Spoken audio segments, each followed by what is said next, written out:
अल्प समय की सूचना में यहाँ पधारे हमारे बीच में राजस्थान विधानसभा में प्रतिपक्ष के उपनेता राजेंद्र सिंह जी राठौड़ और भारतीय जनता पार्टी के नवनियुक्त जिलाध्यक्ष देवेंद्र जी सालेचा उपस्थित हैं।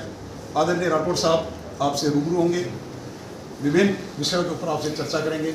मैं राठौड़ साहब से निवेदन करता हूँ कि चर्चा प्रारंभ करें। पत्रकार वार्ता में आपका स्वागत।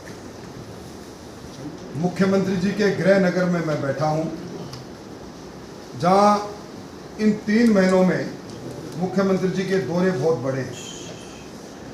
इस बार सरकार का प्रारंभ जो अंतर्द्वंद से हुआ था वो निरंतरता से चल रहा है और सरकार के मुखिया की हालत इतनी पतली है कि वो प्रदेश में तो घोषणा दर घोषणा कर ही रहे हैं। जोधपुर में अपने खुद के निर्वाचन क्षेत्र में 2013 की तर्ज पर पल्ले नहीं दाने अम्मा चली गुनाने की तर्ज पर वो जेडीए में जब पैसा नहीं है और उन्होंने 30 करोड़ की राशि होते हुए भी 400 करोड़ से ज़्यादा के कामों की घोषणा करके अपने संभावित हार को बचाने की कोशिश में मुख्यमंत्री जी लगे हैं। जब मुखिया इतना भयक्रांत हो तो फिर फौज का क्या होगा, टीम का क्या होगा? वही होगा जो मुख्यमंत्री जी के शागिर्द सैनिक कल्याण मंत्री राजेंद्र गुडा जी ने कहा, एक फॉर्च्यूनर में जितनी सवारी आती है उतने ही हम चारों धामों की यात्रा करके विधानसभा के दरवाजे पर आए। इस बार राजस्थान के अंदर पहली बार हमारे समाज के 2 प्रबुद्ध वर्ग, एक वर्ग जिसको हम धरती का दूसरा भगवान कहते हैं, आज लगातार 6ठा दिन है राजस्थान के अंदर सारे निजी चिकित्सालय, जिनकी संख्या पूरे राजस्थान में लगभग 14,600 है, और सारे रेजिडेंट डॉक्टर, और आज से तो मेडिकल कॉलेज से जुड़े हुए डॉक्टर्स भी हड़ताल पर चले गए। इस पूरे दशक के अंदर पहली बार कल डॉक्टर अपना सफेद कोट पहनकर अपना विरोध प्रकट करने आए। बिना तैयारी के राइट टू हेल्थ देने की बात सरकार कर रही है, झुंझुना पकड़ा रही है। विधानसभा में भी हमने इसका विरोध करते हुए कहा कि आपने मेडिकल कॉलेज खोलने की घोषणा जिलों में कर दी, पर इनमें आधारभूत संरचनाएं, मानव संसाधन और उपकरण नहीं दिए। आज 80 ट्रॉमा हॉस्पिटल है अलग अलग जगह पर। एक भी ट्रॉमा हॉस्पिटल में अगर दुर्घटना हो जाए तो दुर्घटना के समय में जो 3 फैकल्टी होती है, एनेस्थीसिया, सर्जरी और मेडिसिन और ऑर्थोपेडिक्स, किसी कोई भी फैकल्टी नहीं मिलेगी आपको। राजस्थान के अंदर कई आईसीयू के अंदर, कोटा के अंदर महिला जो आईसीयू में भर्ती थी उसकी पलकों को चूहा कुतर जाए।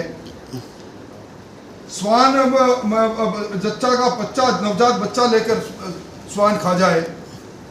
जोधपुर में ब्लड बैंक में ब्लड के सैंपल को कुत्ते पी जाए। जहां परसों हमारी बहनें गैलरी में कर दे, जहां आज भी खुद चिकित्सा मंत्री कहते हैं कि हमारे स्पेशलिस्टों के पद 42% खाली पड़े हैं, वहाँ राइट टू हेल्थ और राइट टू हेल्थ के नाम पर जो मेडिकल हब बनने की ओर राजस्थान जा रहा था, मेडिकल टूरिज्म की ओर जो पिछली सरकार ने प्रमोट किए थे, सुपर स्पेशलिटी के बड़े बड़े नामचीन चिकित्सालय आ रहे थे राजधानी में और दूसरी जगह पर, उनको रोकने का काम सरकार कर रही है। मैंने मुख्यमंत्री जी को कहा कि आप अखबारों की अपील नहीं, आपको वार्ता करनी चाहिए। और मैंने आंदोलनरत कर्मचारियों के एक्शन कमेटी को भी कहा कि उनके आंदोलन इसकी व्यवस्था करते हुए उनको आंदोलन का स्वरूप बदलना चाहिए और सरकार को वार्ता करके इसको हल निकालना चाहिए। राजस्थान के अंदर अधिवक्ता 1 महीने और 3 दिन हड़ताल पर रहे। एडवोकेट प्रोटेक्शन एक्ट का वादा इन्होंने किया। 2019 में कैबिनेट सब कमेटी बनी, बार काउंसिल ने ड्राफ्ट विधेयक इनको दिया, इन्होंने नहीं पारित किया। कितने लिटिगेंट परेशान हुए और आखिर देर आए दुरुस्त आए, सब हम सब लोगों ने मांग की, तब इन्होंने उसको काम किया। राजस्थान में अराजकता का वातावरण और शहरों के अंदर रंगदारियां और फायरिंग और एलानिया हत्याएं सबसे ज्यादा जोधपुर शहर में हो रही है।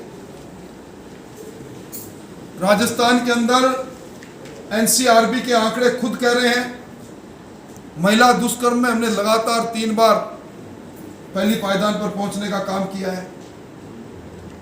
अनुसूचित जाति के विरुद्ध अत्याचार में दूसरे स्थान पर है, ये आंकड़े मेरे नहीं एनसीआरबी के हैं। अनुसूचित जनजाति पर अत्याचार में तीसरे स्थान पर है। साइबर क्राइम में राजस्थान कैपिटल बन गया। बच्चों की तस्करी में राजस्थान पहले स्थान पर चला गया। और बेरोजगारी के कारण सर्वाधिक ग्रेजुएट बेरोजगारों ने आत्महत्या देश में किया, राजस्थान पहले। इन्होंने वादा किया था किसान के कर्जे की बात को लेकर, विधानसभा में खुद ने स्वीकार कर लिया कि कॉमर्शियल बैंक, नेशनल बैंक में जो उन्होंने कर्जा लिया था जिन किसानों ने, उन किसानों के 3,90,000 किसानों के 6,200 करोड़ के कर्जे बाकी है। खुद इन्होंने कहा कि 90,000 से ज्यादा खाते एनपीए होकर नोटिस दे दिए। किसानों की जमीनें नीलाम होनी प्रारंभ हो गई, बेरोजगारी चरम पर है। और अभी अगले महीने से आपके हाथ में बिजली के जो बिल आएंगे उसमें 33 पैसा प्रति यूनिट की बढ़ोतरी के बिल आपके पास आएंगे। फ्यूल चार्ज के नाम पर एक बार और बढ़ोतरी कर दी। बजट में 100 यूनिट फ्री की बात कही। राजस्थान में सर्वाधिक कटौती अगर किसी साल में हुई तो इस साल में हुई। बिजली दी नहीं जा रही तो सहूलियत मिलेगी कैसे? 2 दिन से संकल्प सत्याग्रह कांग्रेस के नेता कर रहे हैं। अडानी जी के नाम को लेकर जेपीसी ज्वाइंट पार्लियामेंट्री कमेटी बने, उसकी मांग कर रहे हैं। पार्लियामेंट ठप पड़ी है। मैं मुख्यमंत्री जी के गृह नगर में उनसे मांग करता हूं वो श्वेत पत्र जारी करें। क्या उनके आने के बाद इसी अडानी सोलर प्रोजेक्ट को उन्होंने 1,03,000 बीघा बेशकीमती जमीन नहीं दी है? क्या यह सही नहीं है कि 75,000 बीघा जमीन जो जैसलमेर जिले में है उसका प्रस्ताव अप्रूव करके उन्होंने उद्योग विभाग को नहीं भेज रखा है?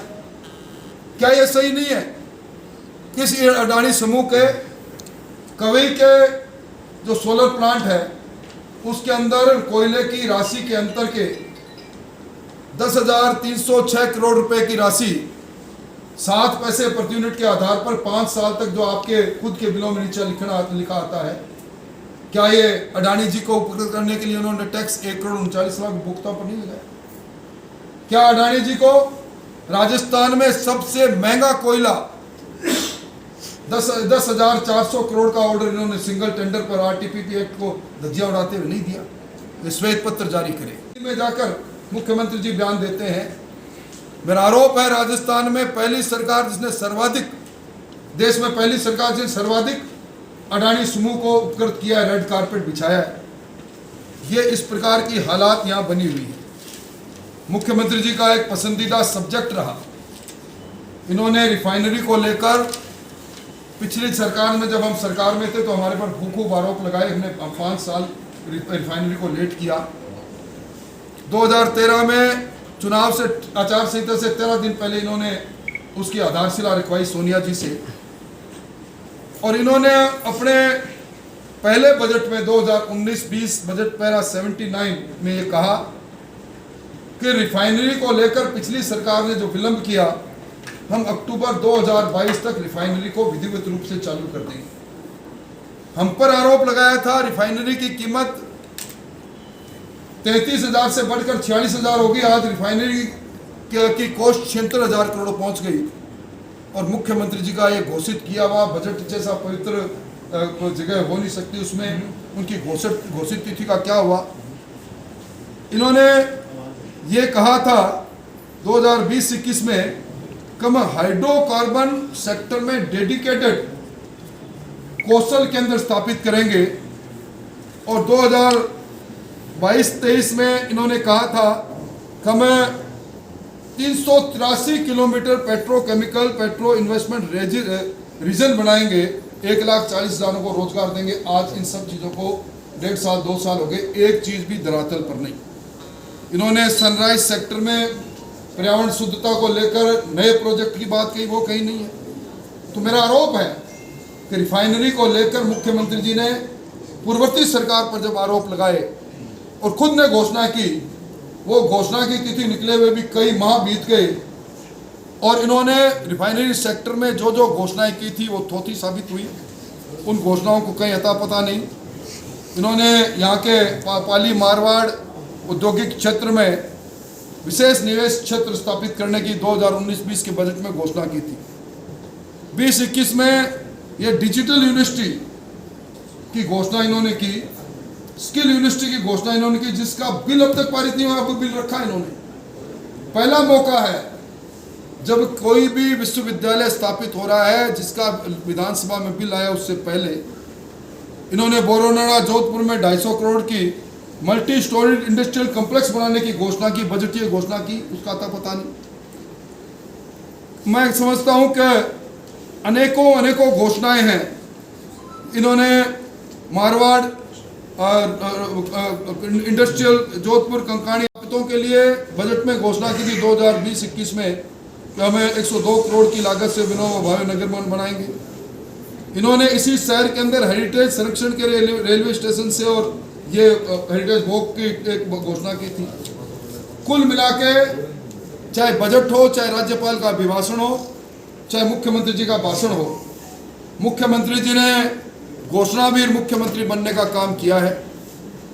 और मुख्यमंत्री जी निश्चित तौर पर जादूगर है। इनकी कुर्सी हिलती रही पर फिर भी इन्होंने अपने कार्यकाल का लगभग अपना समय पूरा कर लिया। तो कुल मिला के मैं कह सकता हूं कि मुख्यमंत्री जी के खुद के गृह जिले के लोगों को भ्रमित करने के लिए थोथी घोषणाएं कर दी, जो अमली जमानी पहनी। देश में सबसे महंगी बिजली उपभोक्ताओं को यहाँ मिल रही है। किसानों की फसल नष्ट हो गई, SDRF में 13,000 करोड़ रुपए पड़ा है। इस बार बरसात अच्छी हुई। खुद इन्होंने कहा कि रबी की फसल के अंदर 10% अधिक बुआई हुई। 4 बार प्राकृतिक मार से किसान की फसल नष्ट हुई और SDRF जिसमें 50% पैसा गवर्नमेंट ऑफ इंडिया का है, इन्होंने कलेक्टरों को निर्देश दे दिए कि 33% रकम खराबा बताओ और उसके कारण से किसान को एक फुट्टी कोड़ी भी नहीं मिली।